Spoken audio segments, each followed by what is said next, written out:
And I wanted to understand your entrepreneurial journey, the story behind Triotree, how everything started. So we started this in stealth mode in 2011, where we used to work on Saturday, Sundays, develop a product which will fit it into the Indian market. कि आपने 7 years तक bootstrap करके रखा. That we always thought that okay, we'll dilute, but why don't we dilute later at a later stage? We are still surviving. You might have been growing up seeing companies like Infosys, TCS, Wipro getting established. Fortunately or unfortunately, in India, healthcare has still not seen consolidation. The bigger giants like Wipro was into healthcare, TCS was into healthcare, but they have all moved out of healthcare. And I think the Indian consumer or the Indian hospitals, we find some stark difference between them and their US. So healthcare remains as healthcare. So technology is the only thing that will make the entire healthcare affordable and accessible. So I'd like to understand that there is a lot of chatter around AI. The general perception that AI will take jobs, I think it's all flawed. Hi everyone, welcome to a new episode of Growthcast Podcast. Growthcast is a podcast that is designed to help you learn from business leaders, help you become better with your personal finances. I will also like to talk about Salaried Club and Salaried Women Club. ये communities हैं जो मैं working professionals के लिए build कर रहा हूँ और यहाँ पे आप network कर सकते हैं, learn कर सकते हैं और job referrals पा सकते हैं. इनको join करने का link भी description में है. Let's start today's episode. Hi Surjeet, welcome to Growthcast Podcast. Thank you so much for taking out time. I wanted to understand your entrepreneurial journey, the story behind Triotree, how everything started. Sure. So first of all, thank you for having me. So we started this company in 2012. In the stealth mode in 2011. Achha. But we came full time in 2012. So we'd be in teens in June, 8th of June this year, where we complete 13 years. We started this Triotree in an office of this bigger size. And I was working for Dell Services. I was a delivery manager there. We were working on healthcare. Dell had actually bought a company called Pero Systems. Okay. And they had named it Dell Services.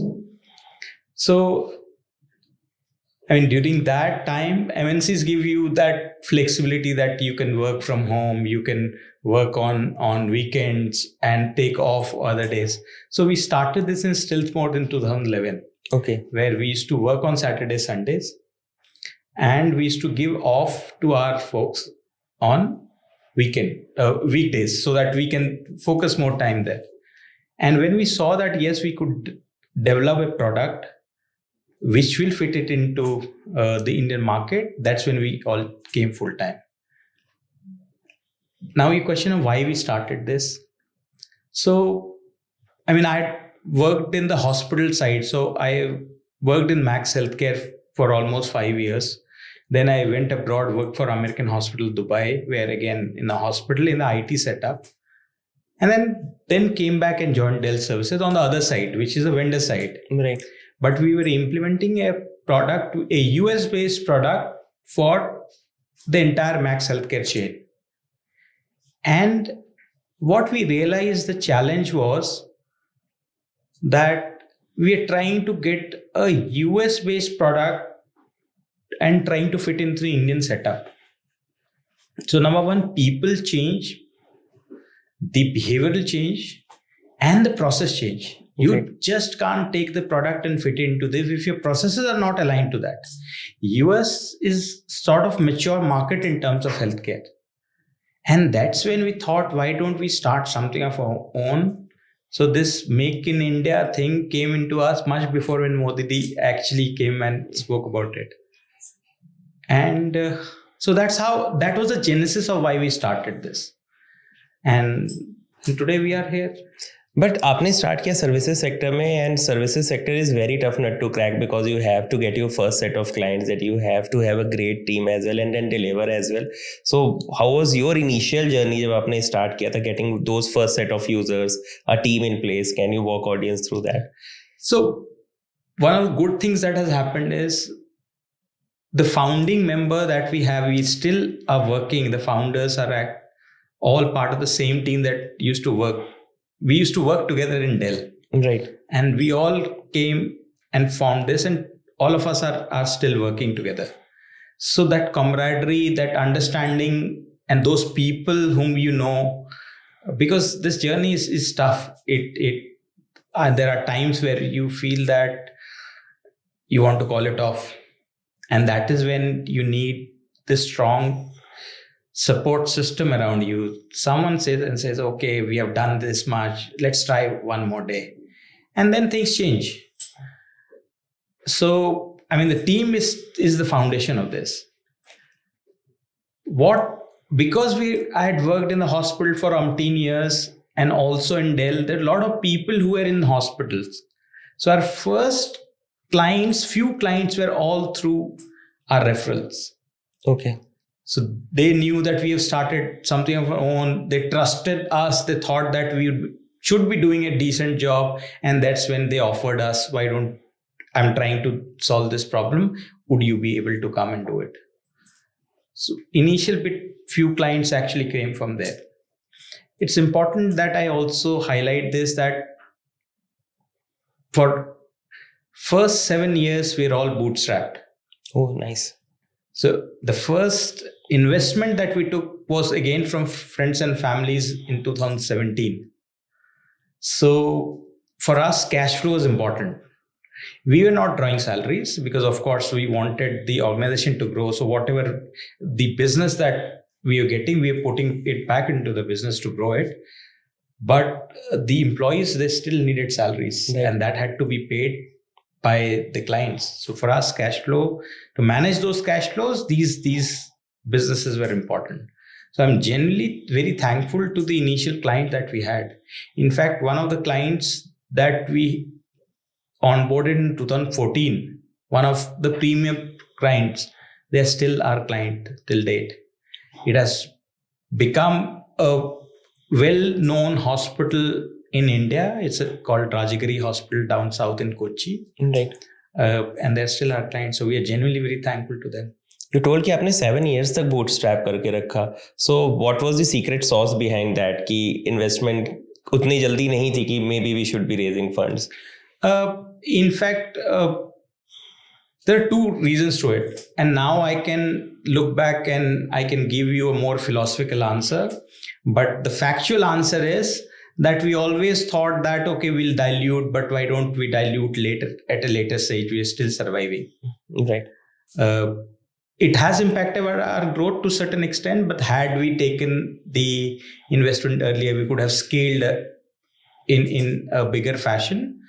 But the fact remains that it was a very conscious decision not to sell out the stake for investment and then keep running for business, because we started this because we wanted to solve a problem. Right.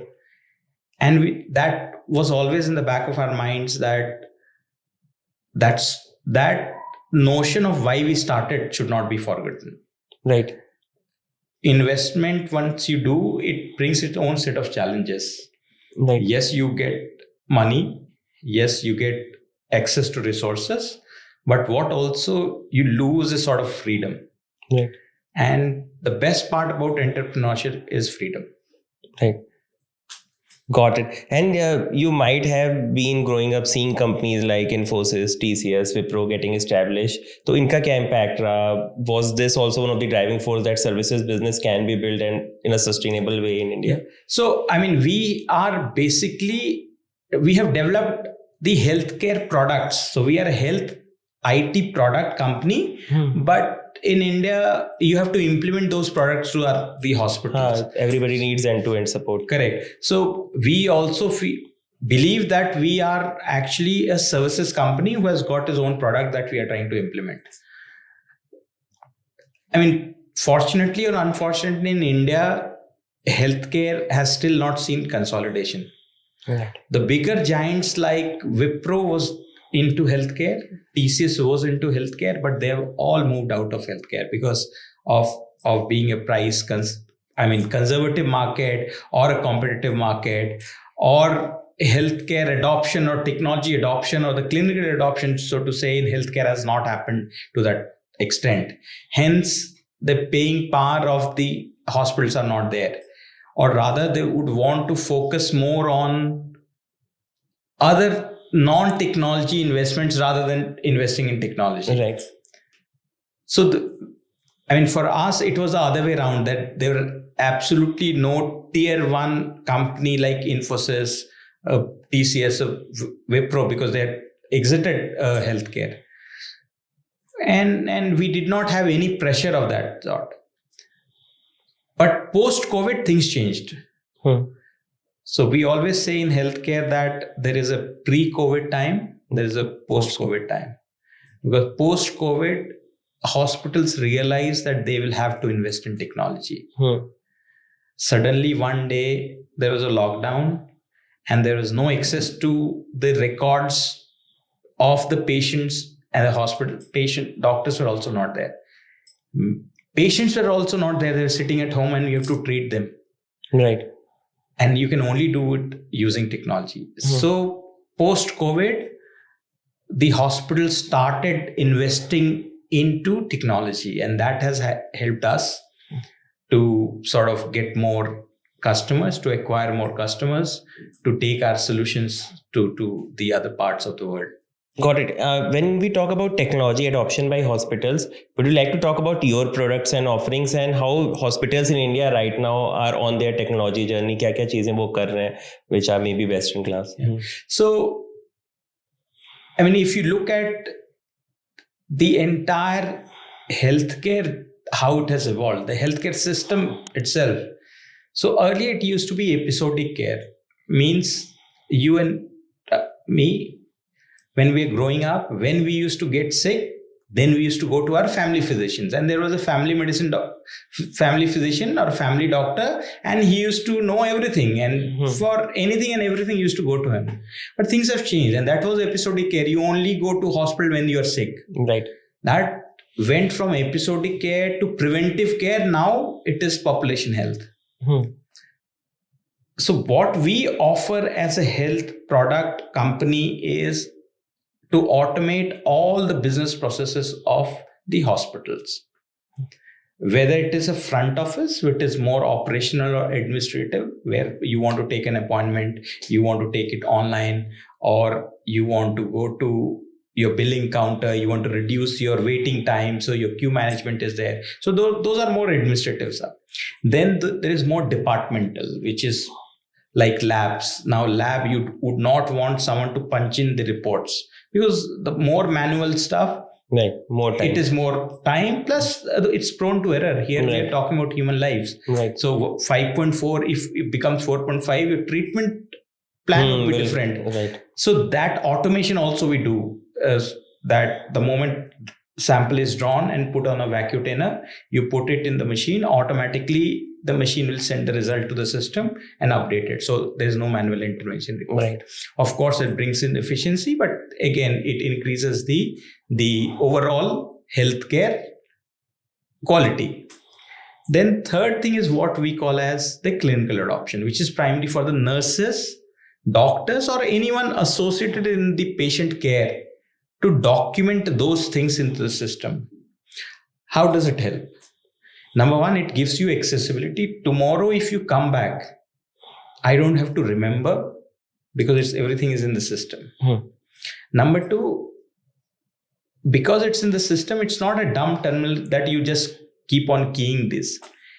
It will understand the pattern. For example, if I have put that I'm allergic to penicillin, and a doctor is trying to order penicillin for me, it will prompt and tell me that, sorry, the patient is allergic to it.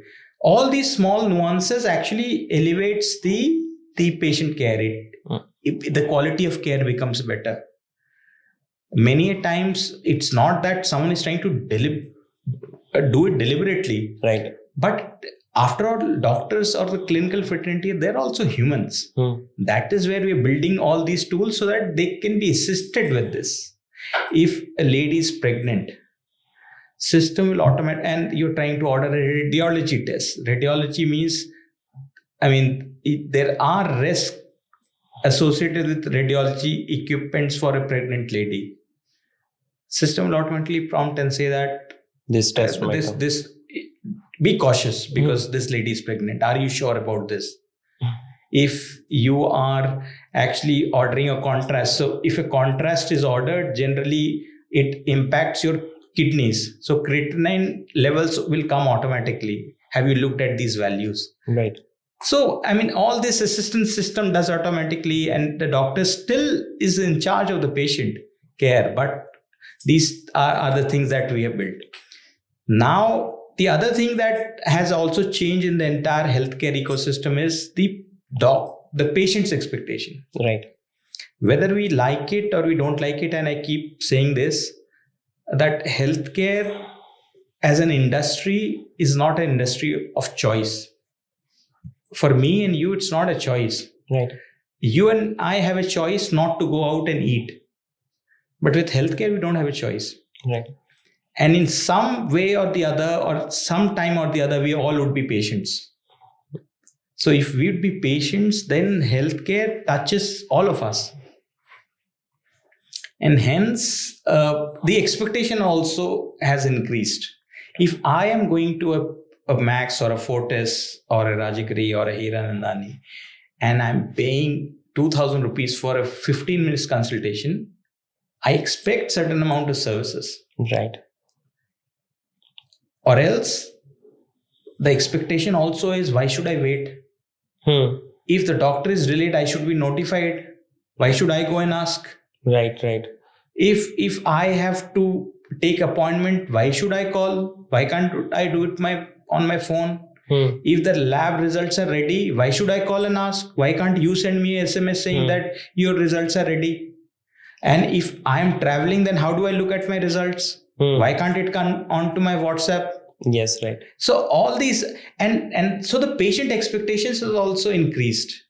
If I can do a scanning of a check-in on a DigiYatra, or I can do a Book My Show and just use my phone and the app to go. I don't go to the window to pick the tickets. Why can't I do it in the healthcare system also? So those patient expectations have also gone higher. And so these are the tools that we build. So for the entire ecosystem, whether it is the management, whether it is the healthcare practitioner, or whether it is a patient. So we have built tools for all these three. And I think the Indian consumer or the Indian hospitals, you find some stark difference between them and their US counterpart or different countries' counterpart, or the foundation remains the same? So healthcare remains as healthcare because ultimately it is about treating the patient and the disease. But I mean, the main difference is the economy of scale. Right. And US healthcare has matured enough. There, a doctor sees maximum 20 patients in 8 hours. Right. Here, a good doctor sees more than 100 patients in 8 hours. Because of we are 140 crore population. And your tech then needs to cater to that scale. Absolutely. So technology is the only thing that will make the entire healthcare affordable and accessible. Right. So that is the one major difference between the Indian healthcare system and the US healthcare system. In India also, if you look at it, I mean, I remember one of the famous Bollywood dialogues in one of the movies where it said that is desh mein do Bharat baste hain. And that's a fact. I mean, you come to Gurgaon or a Delhi, or you go to Mumbai or any of the metros, you have a different healthcare system, and you go to a village. It's completely and different. It's totally different there. So healthcare delivery, but it's big, and that's what this government is trying to work more on that as well. But in India itself, there's stark difference between how healthcare is delivered in few parts, the other parts of the country, and few tier 1, tier 2 towns. You also listed down some very good use cases. So ये use cases आप generate कैसे करते हो? Is it basis your research or the inputs from the hospital? So what is your methodology of developing a product? कि यार अब इस problem के लिए तो ये product आना चाहिए. So एक तो I mean one of the blessing in disguise that we have is that I myself worked in hospital for almost 10-12 years before moving to the other side. Right. So that experience helps because you I have done this firsthand. Second, we have got our own R&D team. So we have got doctors, we have got lab technicians, we have got nurses, we have got pharmacists. Those are part of our team who are thinking what product should we build. Ultimately, and this I keep quoting in our town hall, that we are not building this product for ourselves. Right. We are building it product for the end user, and our end users are the users of the hospital. Right. Their first use case is to ensure that the patient care is delivered. Hence, technology has to be intuitive. It cannot be an impediment. Right. It has to be assistive. And third is, of course, because we go and talk to a lot of the healthcare facilities, they themselves at times tell me that this is a problem I'm facing. Can you help me solve this? Right. आपने शुरू में ये भी बात की थी कि पहले जो है आपका बीच में भी प्रिवेंटिव हेल्थ केयर आया था. Now these are 3 stages that you talked about. Would you like to brief audience की तीनों स्टेजेस थे क्या, जैसे आपने इनिशियली बताया था? तो पहले तो एपिसोडिक केयर है. Episodic care is essentially that when I fall sick, then I go to the clinician. I will go and meet the clinician. Clinician will look at my complaints or my problems, will have a prognosis, a diagnosis, and then he might give me some medicines, or he might want to do some tests to validate those. Then this was when I become sick. But with the change in lifestyle and all, now there are people who say that why should I wait to fall sick? Why can't I preemptively do these tests every 6 months to find out that if I have any problem or not? I want to decrease my probability of getting sick. I want to decrease the probability of it. And also because lifestyle is changing. I mean, if my work is sedentary and I full-time only sit and do, then I know I don't have active. There are high chances of hypertension, diabetes and all. Right. So hence that is what is preventive healthcare. Third is now is what is known as the population health. COVID was a perfect example of population health. So if you see the COVID vaccine campaign, everyone was being offered a COVID vaccine. Right. They said that first we'll give it to our frontliners who are primary doctors and people like people from police or essential services, because they have more acquaintance. So you get first priority, but then all children will get, then everyone more than 65 will get. But everyone will get. That is what population health is. That everyone will first finish off the first vaccine, then we'll go for the second vaccine for everyone. Right. That is what is population health. In India, we have become diabetes capital. Yes. So either we leave it to the general public like us to do the disease management, either preventive or episodic, or the government does something for the larger population. That is what is population health. If you look at the developed economies, all of them have a public health setup. Essentially, that means that government bears the cost of the healthcare. Right. In India, that's not the case. Yes, we have a very decent public health infrastructure in terms of AIMS, Safdarjung and all. But load is too much there. But load is too much, and the same infrastructure is not there if you go to the tier 3 towns or the villages and all. Right. So you have one Sadar Hospital, but you might not, there will be only one doctor there. Their essential services are not there. How to address that gap? How will the government be able to deliver healthcare in those villages? Can be only through population health using technology. Government has come up now with Ayushman Bharat scheme, right, which is sort of that I will offer these services, and then insurance also above 65. Then the government is also offering insurance. So that's all part of the bigger population health management. Surjit, you are at centre of action जब ये Covid की wave आई थी. सो उस time technology का क्या क्या intervention था? Some unique cases और something that you like to share with audience, because you were working very closely with the hospital. या so I mean COVID, and how was it for you as entrepreneur कि overnight कैसे चीजें change हुई?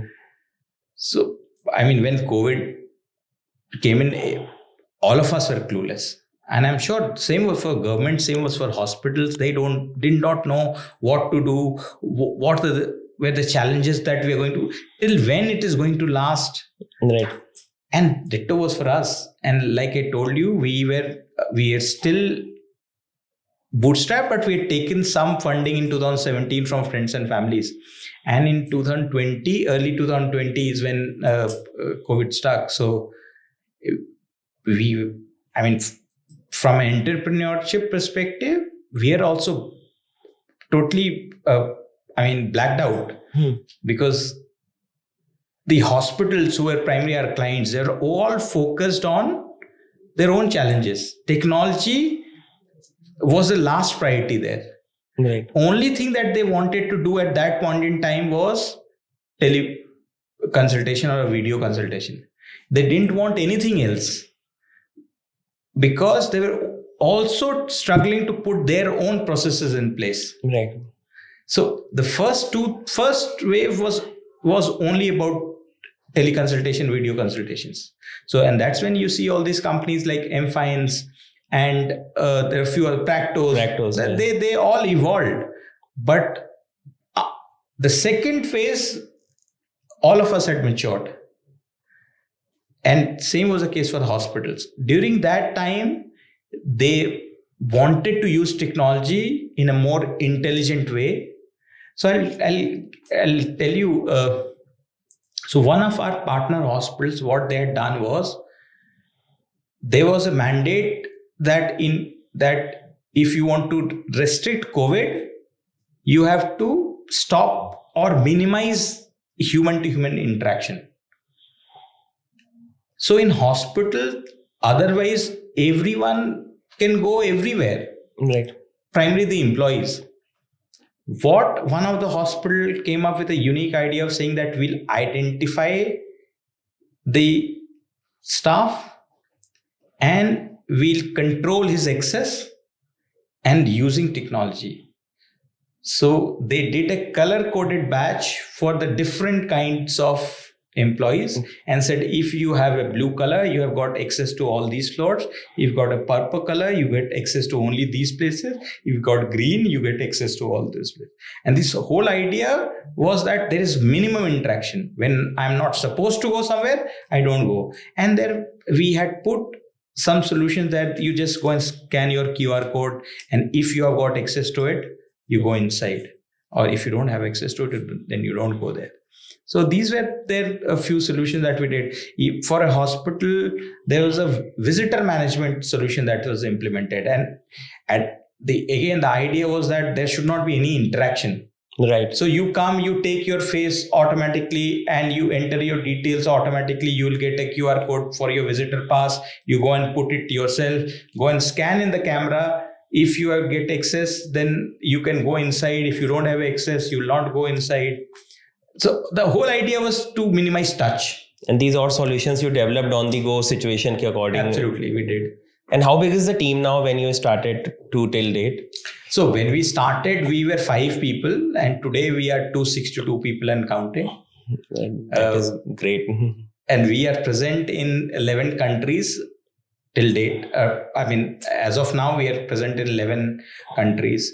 In India, in Far East, we are also present in Africa, in UK, in Middle East also we are there.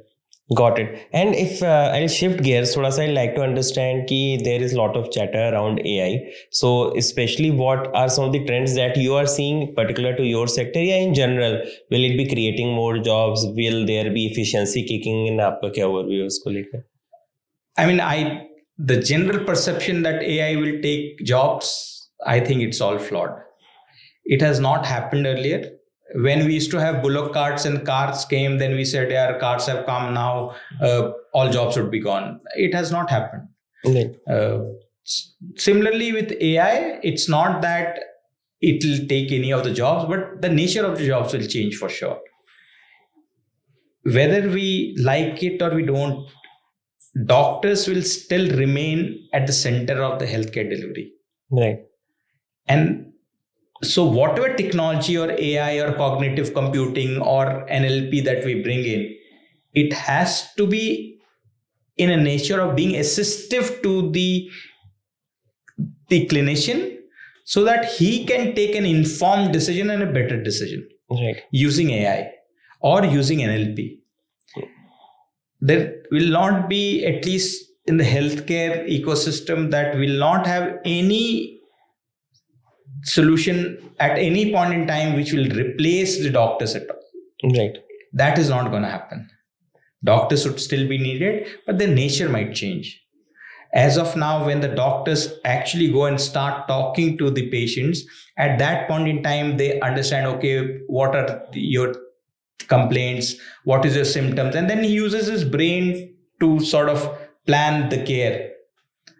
Using technology, using AI, if before you walk in, if I'm able to look at your entire record and also see that what is your lifestyle, if I can also find out that you're diabetic and I can plot the graphs, and I can also see that what is your impact on the medicines that you're taking, I'll be able to take a better informed decision which will actually help the patient. So that is where it is going to the AI is changing a lot of stuff even in healthcare. Symptom checker is one of those. The other thing that we have done is NLP based.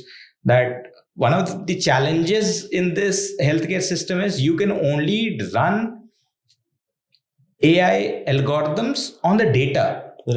But data has to be recorded by the doctors. But doctors prefer writing in the form of pen and paper. And handwriting at times is tough to interpret. It's very difficult to decipher as to what the only pharmacists understand as to what the clinicians have written. So it becomes a cyclic problem. So first thing has to be to make the doctors use the system. Now, how do we make a system which is easy for them so that then we can run our AI algorithm on it? So we have developed an NLP based program, which is natural language processing, which supports 160 languages. So what it does is, so like I'm a doctor, you are a patient, we'll interact, which is how the patient care is happening. So I'll ask you, okay, what have you come for? You'll say, I'll come for chest pain. And it could be any language. And we can talk about traffic. We can talk about, did you have any difficulty walking in? Did you have any problems? So it's a normal conversation between two people, and it can be in any language. It could be a mixture of language, Hindi, English, Bengali, Gujarati, Marathi, whatever. System will automatically look at the clinical content of it. And put it in the system.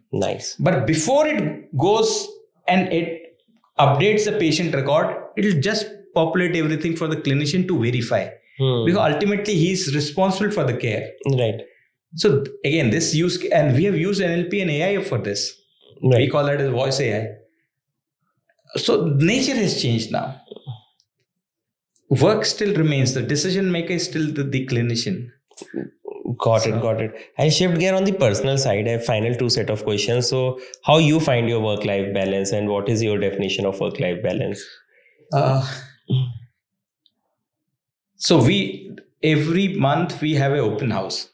And open house is where we have a R&R, which is rewards and recognitions, where employee of the month, and plus the new things that we are doing. So those announcements. Just a couple of months back, I was, and generally I speak about some topics for first 10 minutes. So someone from our team actually gave me this topic, work-life balance, and wanted me to speak about it. So if you look at it, and this is what exactly I remember I had said this. So if you look at anything as a balance, if you're doing balance, essentially means you're trying to measure two things. And you're trying to do a thing which neither he or she feels good or bad about it, and neither the left side feels that I have got a raw deal. But you're trying to balance something. Balance essentially is a wrong thing.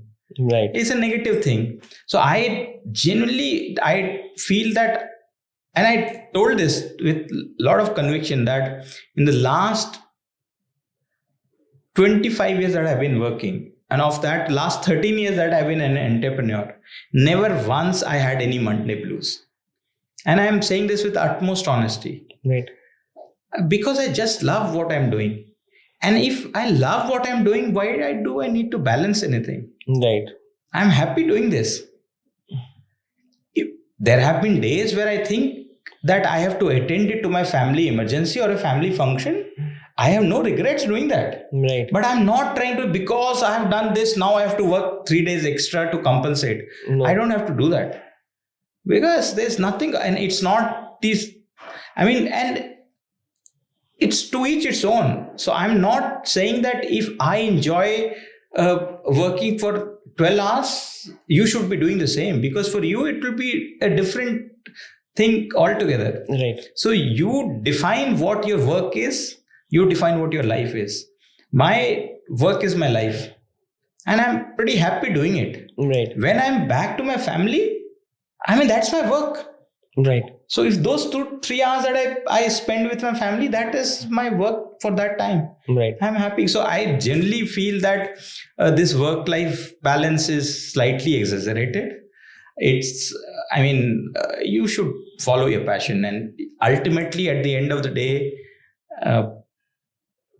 you should be happy doing what you're doing. Right.